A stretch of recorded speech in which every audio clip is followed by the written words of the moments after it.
भाई कई लोगों को ऐसा लगता है कि श्रीलंका वाले अपनी कैपेसिटी से ज्यादा बोल रहे हैं और अपनी औकात भूल गए हैं। बात तो सही है। वीकेंड में सुबह जब मैं उठा और उठते ही फोन चलाया तो सबसे पहली चीज जो मैंने फोन पर देखी वो थी श्रीलंका में तो लड़ाई हो गई है। यशस्वी जायसवाल का दिमाग गर्म हो गया है, वो श्रीलंका के गेंदबाज के साथ भिड़ गए और ये मामला इतना खराब था कि कहीं तो मैंने ये भी पढ़ा कि इसके लिए यशस्वी जायसवाल लाइफ टाइम बैन भी हो सकते हैं। क्या बात कर रहे हैं? जी हाँ, आइए शुरू से आपको बताते हैं हुआ क्या। सीन ये हुआ कि भारत ने इस टेस्ट मैच में पहले बैटिंग करी और उनको यशस्वी जायसवाल ने बहुत अच्छी शुरुआत की। यशस्वी बढ़िया टच में नजर आ रहे थे, अपनी हाफ सेंचुरी के बेहद करीब थे और अपनी इनिंग में 9 चौके लगा चुके थे। लेकिन फिर असिता फर्नांडो की एक बहुत अच्छी गेंद ने उनको बोल्ड कर दिया। जायसवाल बहुत डिसअपॉइंट दिखाई दिए, उनको पता था कि यहाँ पर एक बड़ी इनिंग खेल सकते थे, लेकिन एक गलती की वजह से अच्छी शुरुआत उनकी चली गई, खत्म हो गई। यहाँ तक तो सब कुछ सही था, लेकिन इसके बाद श्रीलंका वाले बदतमीजी पर उतर आए। यशस्वी जायसवाल जब पवेलियन की तरफ जा रहे थे तो फर्नांडो और कुछ और श्रीलंका के खिलाड़ियों ने उनको सेंड ऑफ दे दिया, यानी जाते हुए कुछ बातें सुना दी। फर्नांडो ने आउट करने के बाद जायसवाल को पवेलियन का रास्ता दिखाया और इशारा करके बोला कि निकल पहली फुर्सत में। जायसवाल को यह बात अच्छी नहीं लगी और उन्होंने पलटकर श्रीलंका वालों को भी कुछ बोल दिया। फर्नांडो ने उनकी थोड़ी बहुत उनसे झड़प भी हो गई और यशस्वी का जो हेलमेट है वो फर्नांडो के माथे पर लगा। जब देखा कि टेंशन बहुत ज्यादा बढ़ गई तो श्रीलंका के कप्तान धनंजय डिसिल्वा ने बीच बचाव करके सिचुएशन को लाइट करने की कोशिश करी,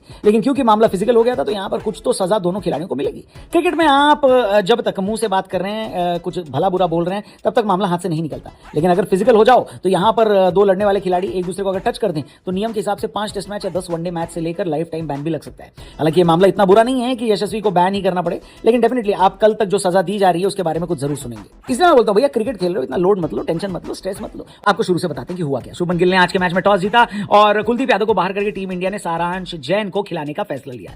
ये बातें बहुत हो रही थी कि एशियाई कंडीशन में कुलदीप यादव इतने इफेक्टिव नहीं है, इसलिए एक ऑफ स्पिनर को खिलाया जाए और इसी वजह से सारांश जैन का डेब्यू करवाया गया। हालांकि क्योंकि भारत पहले बैटिंग कर रहा था तो सारांश को देखने के लिए लोगों को इंतजार करना पड़ेगा।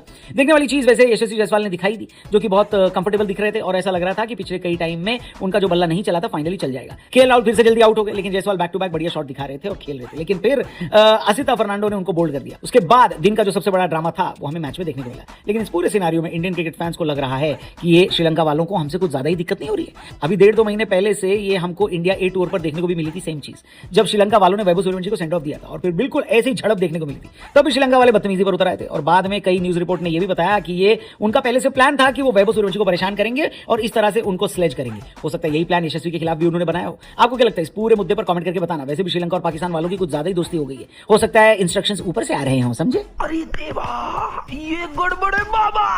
जब भारत के दोनों ओपनर्स आउट हुए तो पिछले मैच के player of the match Devdutt Padikkal और कप्तान शुभमन गिल आए। श्रीलंका वाले भले यशस्वी से बदतमीजी कर लें, लेकिन देवदत्त पडिक्कल से बदतमीजी करने की उनकी औकात नहीं है, क्योंकि यहां तो उनके खिलाफ न श्रीलंका वालों का मुंह चल पा रहा है न बॉल। इनफैक्ट जिस तरह का खेल देवदत्त ने दिखाया है उनको देखकर लगता है कि बहुत ही जल्द अब आरसीबी का श्राप टूटेगा और उनका कोई एक खिलाड़ी भारत की टी20 टीम में शामिल होगा। सोचो अगर रजत पाटीदार से पहले देवदत्त पडिक्कल भारतीय टी20 टीम का हिस्सा बन जाए तो। फिलहाल इतना तो पक्का है कि टेस्ट टीम से उनको कोई नहीं हटाने वाला। अब साई सुदर्शन अगर फिट होकर वापस आएंगे तो उनको इंतजार ही करना पड़ेगा, क्योंकि देवदत्त पडिक्कल ने एक और हाफ सेंचुरी लगाकर अपना ड्रीम टूर जारी रखा है। और दूसरी तरफ कप्तान गिल की भी हाफ सेंचुरी देखने को मिली। दूसरा सेशन भारत के लिए बहुत अच्छा जा रहा था, लेकिन चाय से बिल्कुल पहले कप्तान गिल एग्जैक्ट 50 बनाकर आउट हो गए। चाय तक इंडिया का स्कोर 187 पर 3 विकेट। चाय के बाद सब वेट कर रहे थे कि हमको ऋषभ पंत की कड़क बैटिंग देखने को मिलेगी। सब कुछ सही भी जा रहा था, लेकिन फिर जब ऋषभ पंत लॉन्च करने वाले थे ठीक उसी टाइम पर एक शॉट खेलने के चक्कर में बॉल उनके हाथ पर लगी और इतनी कस के लगी कि उसके बाद डॉक्टर्स और फिजियो के आने का भी कोई फायदा नहीं हुआ। ऋषभ पंत जख्मी हाथ लेकर ग्राउंड से बाहर चले गए। लेकिन हमें तो एक जख्म मिला था, कर्नाटक के लड़के देवदत्त पडिक्कल बार बार श्रीलंका को जख्मी किया जा रहा था। गोल में सेंचुरी मारने के बाद उन्होंने कोलंबो में भी सेंचुरी लगाई। उनकी सेंचुरी की बदौलत ही कहा जा सकता है कि टीम इंडिया पहले दिन